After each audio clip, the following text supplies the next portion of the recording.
Piano. And this is for Dustin and Ashley, I believe. Yes.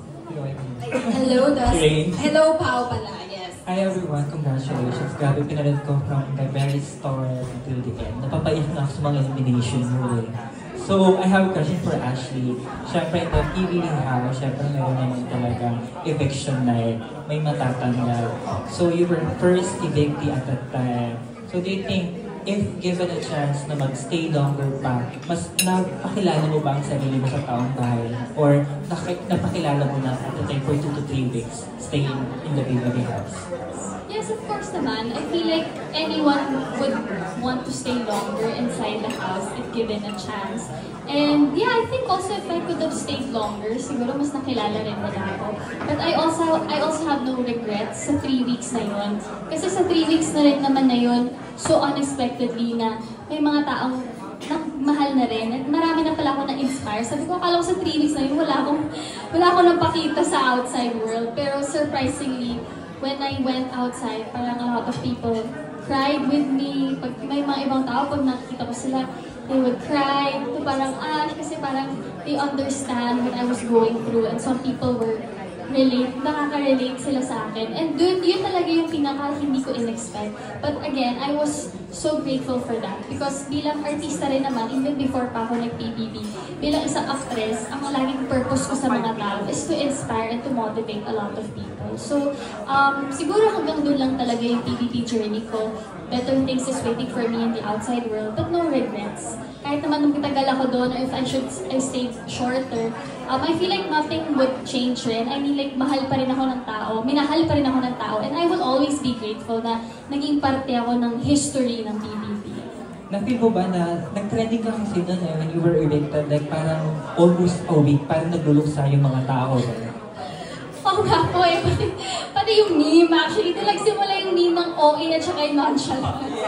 Sa amin ni AC. Yun yung hindi ko in-expect. Never ako naging meme. Naging meme ng parang ganun katagal. Pero hindi ko in-expect na lahat ng tao ginagaya yung meme namin. And again, like, mayroon kasi akong mga issues na tinackle inside Kuya's house. There were times I got so emotional, mga breakdown moments ko. And I feel ko sa pagiging vulnerable ko inside the confession room, doon ko rin siguro na-touch yung mga lives ng tao in the outside world. Because a lot of people understand what I was going through. And a lot of people were going through the same thing I was feeling. So parang, isa yun sa parang hindi ko in-expect na I was able to connect with a lot of people in the outside world. Kasi, again, lahat kami, pag nasa loob kami ng bahay ni Kuya, may sarili kaming mundo doon. Hindi talaga namin naririnig yung noises in the outside world. So, sobrang na-overwhelmed talaga akong paglabas ko na parang shocks. Ang dami nilang alam tungkol sa akin. Tapos nakita na nila yung mga breakdown moments ko na ginagaya nila. Tinatanong nila kung okay pa ba ako, kung tumingin na ba ako ng psychiatrist or whatsoever.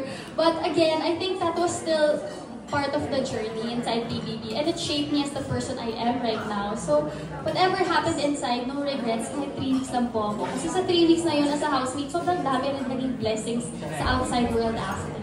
More blessings pa yan, for Thank sure. you so much. Thank you so much for sharing your story with us. So, my next question is for Dustin. Ida, so, syempre naman, you were fighting for the last spot para makapasok sa final Big Four. Siyempre, anong na-feel mo nun at that time? Kasi yung tinawag ng hero, parang napakakalmado mo at that time. In-expect mo na ba na lalabas ka or nag-ready ka lang at that moment? At that time, I wasn't really expecting anything talaga. And to answer your question, if hindi ako nagkakamali, pang 5th time ko na ata consecutive ma-nominate or mapunta sa eviction na. So every time na napupunta ako doon, siguro ready na rin talaga ako. Anytime. Sabi namin palagi, everything happens for a reason. So, at that time, parang sabi ko, if oras na. Masakit kasi yun nga, last evictee kami ng PBB Collab. Sobrang sakit, parang heartbreak siya, honestly. Blanco lang yung mukha ko nun kasi kailangan ko maging andun for Bianca. Kasi alam kong mas magiging mahirap to for her. Yun for her. So ako, naging positive na lang din talaga ako. At of course, yung nakapasok naman is yung duo na close din namin, which is si Mika and Bren. So, happy rin naman. Happy na may kasamang sakit parang gano'n. Mixed emotion. Pero yung second challenge na, kasi yung mga netizen, in-upload ka talaga. Like yung napagod na si Bianca and then you have her. So, uploaded ka lahat ng netizen doon, nababasa sa mga comments. Na ayun nga, nilook forward mo na laban lang, ganyan. Pero, ano na? So, we're looking forward lang sa inyo rin, of course, sa show mo and also with her. Sige, acknowledge ko muna yung sinabi mo sa second big task namin. Sobrang hirap kasi talaga ng task. Honestly, hindi rin namin na-imagine until now kung paano namin yung nalagpasan. Yung second task, parang 7 hours kami naka-hold sa tawag doon, sa mga cubes, mga blocks. So ako sabi ko kay Bianca, lagi ko sinasabi sa kanya na kahit anong mangyari, sobrang proud ako sa kanya. Kasi si Bianca talaga, siya yung isa sa pinakamalakas sa bahay ni Kuya. And for some reason, hindi niya nakikita yun. So,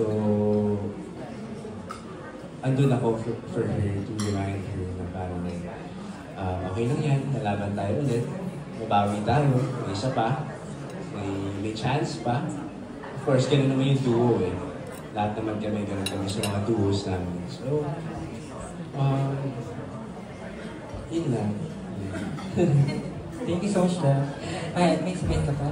Eh, wala. Ala, sige. Thank you. Thank you so much, Dan. Thank you, Pao. Salamat, Pao. Thank you. Alright, so now let's have Miss Hannah Malorca of Inquirer.net. I believe this is for Big Four. Okay, Big Four. So let's have the mic sa Big Four natin. And then let's have a mic for Miss Hannah as well. Take it away, Miss Hannah. So, hello po sa Big Four. First of all, congratulations po sa inyo. And good morning po.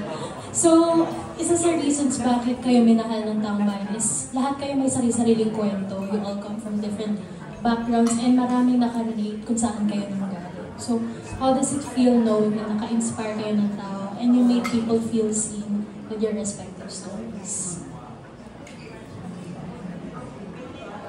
Hi, Miss Hannah. Ako, sobrang nasa-shock ako na may na-inspire ako sa outside world. Like, there was a time na pumunta ako sa isang place around this area lang. Tapos may lumapit sa akin, sabi niya, sobrang na-inspire daw siya because yung faith ko, na tulungan din yung faith niya because of how prayerful I was inside the house.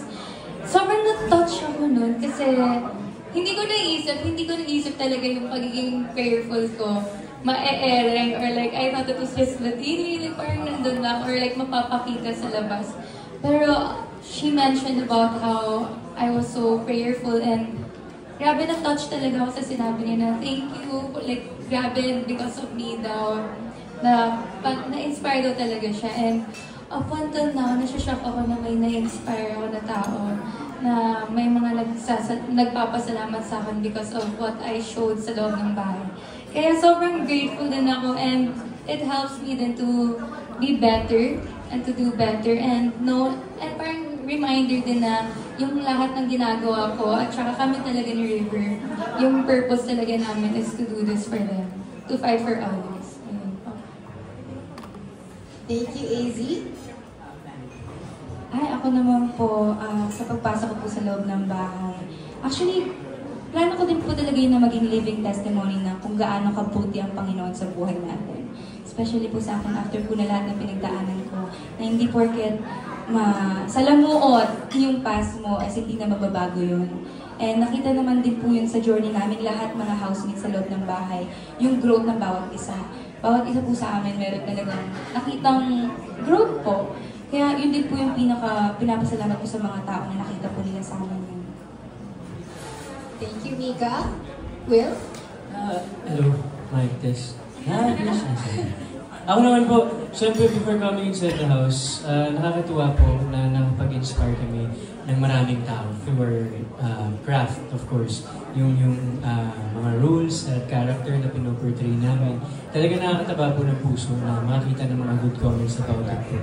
And nung pumasok naman po kami sa bahay, na malaman po namin na nakapag-inspire naman po kami bilang kami sa sarili namin, mas lalo po kaming natuwa talaga, ako personally. Kasi nakakatuwa po na natanggap po nila yung bawat personalidad ng isa't isa. Yung attitude ng isa't isa, kung paano yung samahan. Nakakatuwa po na makarinig sa kanila na, na-inspire mo ako sa ganito, nag-start na ako ng ganito. Sobrang nakakataba po ng puso talaga na makapag-inspire. Kasi bago po ako pumasok ng showbiz, yun talaga yung gusto ko. Kasi isa lang din po akong manonood na na-inspire sa isang actor, na si Kuya Alden nga, na balang araw, sabi ko, again, inspire ako ng mga tao at bibigyan ko rin sila ng lakas ng loob para gawin yung mga bagay na gusto nila. Now na nabigyan kami ng ganitong kalaking platform, syempre, promise namin lahat na gagawin namin ng best namin para makapagbigay ng magandang alaala para sa kanila o maging role model for them. Thank you. Charlie? Honestly, at this point, I just like to thank BBB for the platform because the duo of me and Esnir Cheres po, it's really about sharing our stories. Sharing about how kahit probinsyana ka, kahit Bisaya girl ka, kahit breadwinner ka, kaya mo abutin yung pangarap mo at kaya mo din lumaban po dito sa Manila. At naipakita din po namin yan ni Esnir bilang third place din po sa Big Four. And we're really giving our thanks po sa BBB for that platform. Of course, BBB, GMA, and ABS po. Other than that, before coming into PBB, it was really my mission in life to share the gospel. As a Christian po, I'm here to really be an instrument of God. He brought me here in Manila. He brought me to where I am today. And to give back to Him and to be used by Him is just wonderful po. To be in PBB, sharing the gospel inside, knowing that it goes outside to the whole world. Knowing that it's not only in the Philippines, but it could also go in any part of the world, in any country po. It's just a wonderful experience knowing that you can reach so many different places and so many different hearts and so many different minds of the people. It's amazing how you can connect to someone's spirit din po and how God can really use you and move mountains po just from inside the house. Alam po namin lahat na inside the house you can't reach the outside. But every single story of ours that has so much value, every single testimony of ours and faith of ours has been shared to everyone outside. And that is just the biggest and the most amazing thing about PBB. Kaya I'm so happy that I've gotten to be an inspiration to a lot of people. I've got to reach people through the PBB po and to share really about God. Thank you po. Congratulations. Wow, thank you so much, Miss Hannah. And thank you so much to all our housemates, to all our Big Four, and of course, our big winner. Thank you so much sa press. Such beautiful, insightful questions. Tama nga, di ba kanina gusto nating palalimin yung pagkakakilala natin sa housemates.